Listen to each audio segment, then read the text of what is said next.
आज शैलपुत्री की पूजा होती। शैलपुत्री मतलब माता पार्वती। शैल मतलब पत्थर की बेटी अर्थात हिमालय की बेटी। प्रथमम शैलपुत्री चा द्वितीयम ब्रह्मचारिणी। कल ब्रह्मचारिणी मैया की पूजा होगी। ये ब्रह्मचारिणी मैया कौन है? कल दूसरे नंबर पर जो ब्रह्मचारिणी मैया है वो मैया है वैष्णवी मैया, जो ब्रह्मचारी रूप में आज भी ब्रह्मचारी है ना माता जी, विवाह नहीं हुआ उनका। प्रथमम वैष्णव माता जी ब्रह्मचारी रूप में है। तो पहली पूजा पार्वती माँ से स्टार्ट होती है और दूसरी पूजा, तो देखो चाहे आप शैलपुत्री कहो या ब्रह्मचारिणी कहो, तत्व एक ही है। वो एक ही तत्व है, लक्ष्मी तत्व। भाई ये बताओ, आपकी बेटी को क्या कहते हैं आप? बोलो। बेटी नहीं कहते आप कहते हैं हमारे घर लक्ष्मी आई है। हाँ या ना? अच्छा, आप अपनी बेटी को लक्ष्मी कहते हैं तो आप लोग अपनी बेटी को क्या कहते हैं? आप भी अपनी बेटी को लक्ष्मी। मतलब इस धरती में चाहे बेटी हो, अरे हमारे भारत में बहुओं को भी लक्ष्मी कहा जाता है। जब घर में बहू आती है तो हमारे यहाँ कहते लक्ष्मी के पांव पड़ते ही घर में सब मंगल हुआ है। क्यों? हमारे यहाँ बेटी को क्या कहते हैं और बहू को क्या कहते हैं? और माँ क्या होती है? बोलो, माँ क्या है? माँ भी लक्ष्मी है। सही है। कुल मिला के हम लोग अभी नवरात्रि में कन्या जिमाते हैं ना, कन्या भोजन कराते हैं, तो क्या सोच के कराते हो कि हमारे घर माता लक्ष्मी आई। दुर्गा मान लो, लक्ष्मी कहो, शारदा कहो, भद्रकाली कहो, महाकाली कहो, चंडी कहो, कुछ भी कह लो, पर्यायवाची हैं। तत्व एक ही है, लक्ष्मी तत्व। श्रीश्चते लक्ष्मीश्च पत्न्या बहोरात्रि पार्श्वे नक्षत्राणि। कहने का तात्पर्य यह है, वेदों में एक ही तत्व की उपासना है, श्री तत्व मतलब लक्ष्मी तत्व। वही लक्ष्मी तत्व दुर्गा के नाम से जानी जाती हैं। मैहर में उन्हें ही शारदा कहते हैं। अनेक रूप है ना, जैसे वृंदावन में बिहारी जी हैं, उड़ीसा में जगन्नाथ जी हैं, तो क्या ये दो हो गए? वृंदावन के बिहारी जी और उड़ीसा के जगन्नाथ जी क्या ये अलग अलग हैं? भाई वही कृष्ण उड़ीसा में जगन्नाथ बन के बैठे हैं, वही श्री कृष्ण वृंदावन में बिहारी जी बन के बैठे हैं, वही द्वारिका में द्वारिकाधीश हैं, वही पंढरपुर में विठ्ठलनाथ हैं, वही श्रीनाथ हैं। एक ही तत्व, अनेक रूप रूपाय विष्णवे प्रभु विष्णवे। उसी प्रकार एक ही परम तत्व है और वह है लक्ष्मी तत्व। वही लक्ष्मी आज प्रथमम शैलपुत्री चा, आज वही लक्ष्मी क्या बन के पूजेंगी? आज वही लक्ष्मी माता पार्वती बन करके पूजेंगी, जगत जननी कहलाएंगी। आज उनके हम पार्वती स्वरूप का पूजन करेंगे। तो आप लोगों को घर में दीपक जलाकर आज माँ भगवती का ध्यान, लक्ष्मी जी का ध्यान करना चाहिए। हे माँ, हमारे घर में ये आपका ही घर है, आप हमारे मन मंदिर में आकर बैठ जाइए। नया वर्ष है माँ, हमारी बुद्धि को निर्मल कीजिए। हम सदा आपकी सेवा करते रहें, हम सदा आपकी आराधना करते रहें और हमारे घर में ये खुशियों का दिया सदा जलता रहे। ये ज्ञान का, ये भक्ति का दीपक सदा प्रज्वलित होता रहे।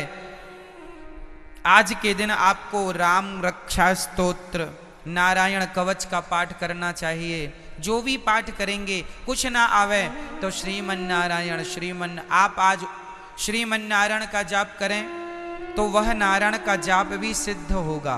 आप यदि ओम नमः शिवाय का भी जाप करें तो आज जो भी जपेंगे वो सिद्ध होगा।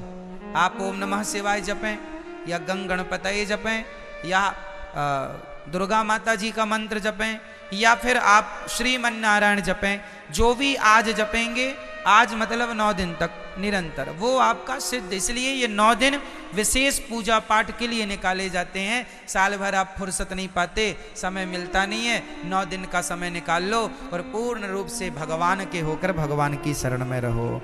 ये नवरात्रि है। ठीक है, जो आप जपेंगे उसमें आपको सिद्धि प्राप्त होगी।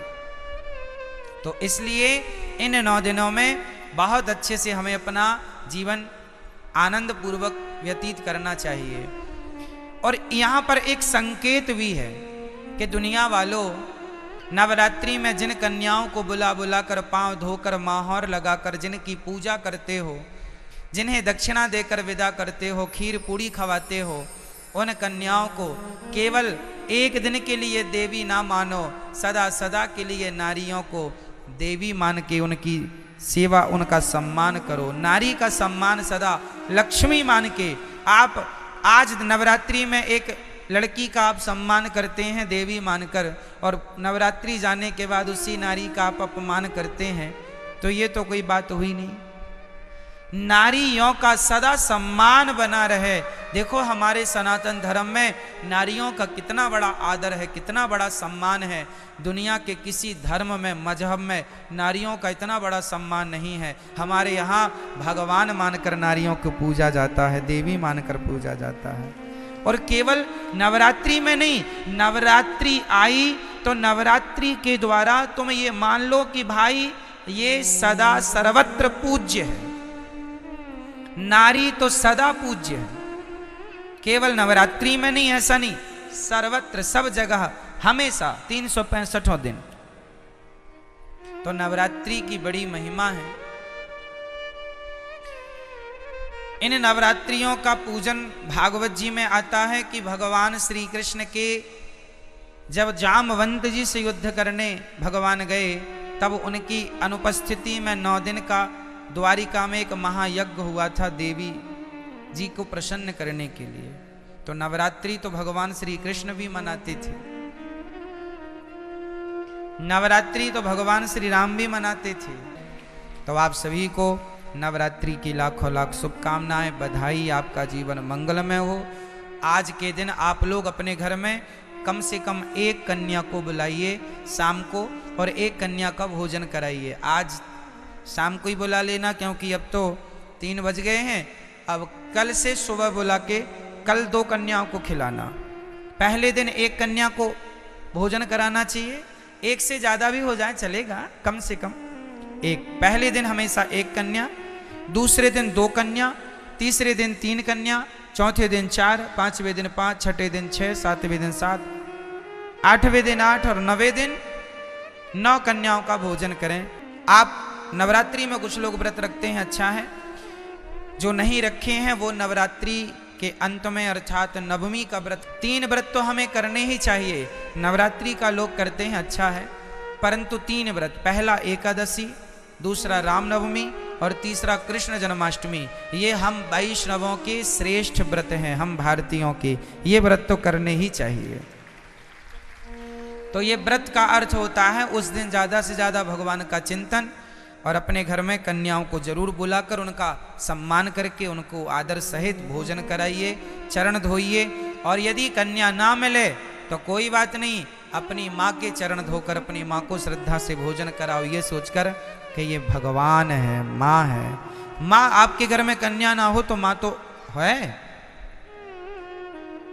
तो माँ की चरण धोकर माँ का सम्मान कीजिएगा। ठीक है। ये नवरात्रि में देवी का पूजन, तो देवी तुम्हारी माँ देवी नहीं है क्या? क्यों? माँ से बड़ी कोई देवी है?